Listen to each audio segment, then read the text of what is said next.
part of what makes Japan what it is today and what it has always been in our modern days, not just the traditional ancient ways, but also what it has contributed to modern day culture.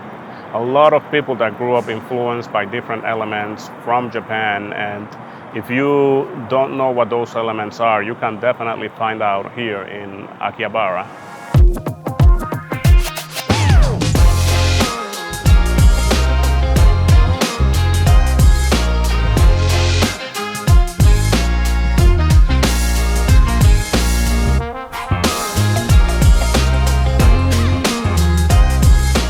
So, who should come to Akihabara?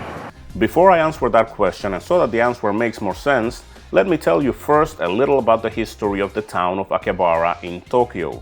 More than 150 years ago, this was a small town where there used to live craftsmen and the like. But in 1869, there was a fire that destroyed the area. When the area was rebuilt, they created a shrine to the Shinto deity Akiba, who is said to control fire, so that Akiba would protect the town from future burnings. Because of Akiba, the area around the shrine became known as Akibagahara, and later from that as Akihabara. But it was after World War II ended in 1941 that Akihabara became a destination for household electronic goods at affordable prices, giving it the nickname of Akihabara Denkigai, or the Akihabara Electronic Town. When computers were introduced in the 1980s, this became a place for those in Japan that had an interest in them, those known as Otaku or nerds. And ever since then, Akihabara has remained as the place for otakus around the world. Japanese animation also became mainstream in the 1980s as well, so all of the otaku's interests could be met right here in one town alone. From Japanese manga or comics, to anime or Japanese animation, to video games, action figures, arcades, and other technological items. You can find them all here. Now, why do I think you should consider coming to Akihabara if you are in Tokyo?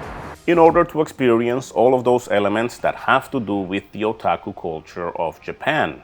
Even if that is something that you do not recognize, someone in your life will love the fact that while in Japan you came here.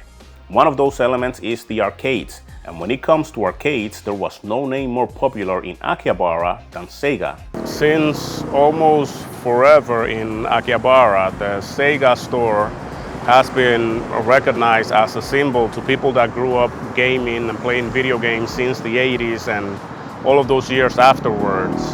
And though it closed during the pandemic of 2019, after the pandemic it has gone through a few acquisitions. Thanks to that, we can still live the arcade experience when we go to Jigo stores. You will find many of their buildings in Akihabara, so check out their shops and arcades. Because despite the fact that internationally it is not as popular as it used to be, arcade culture is very much still alive in Akihabara. And if you're hungry, there are many restaurants in the area where you can get some great ramen or other more traditional Japanese food. But more than that, you can find another element of Japanese culture that is very prominent in this area. I am referring to the maid cafes, where the appeal is getting served your meal by girls dressed in maid uniforms who sing, play games, and entertain you while you eat. It is a happy and light atmosphere. So if you see a maid waitress handing out flyers, feel free to take one and check out their establishment. But really, if you have children in your life, whether it's your own or nieces and nephews like I do, Akihabara is really a good place where you can come and you can get them gifts, buy them presents, action figures of cartoons and animation that chances are they are watching. Because that is what Akihabara is known for. Everything that has to do with anime, manga, video games, action figures, and arcade games. So it is a great place to live the arcade experience, enjoy a maid cafe, and shop for some souvenirs for yourself or the otakus in your life. So yes, the answer to the question is that Akihabara is for anyone that comes to Tokyo, not just the otakus. Because the otaku culture is so intrinsically Japanese, not coming here means you missed out.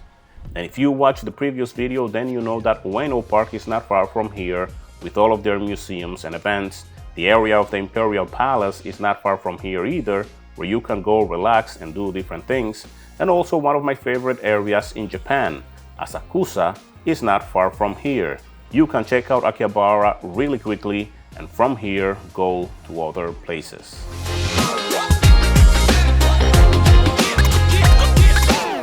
And with that said, if you're an anime or a manga fan, then you definitely need to come to Akihabara. This really is your place.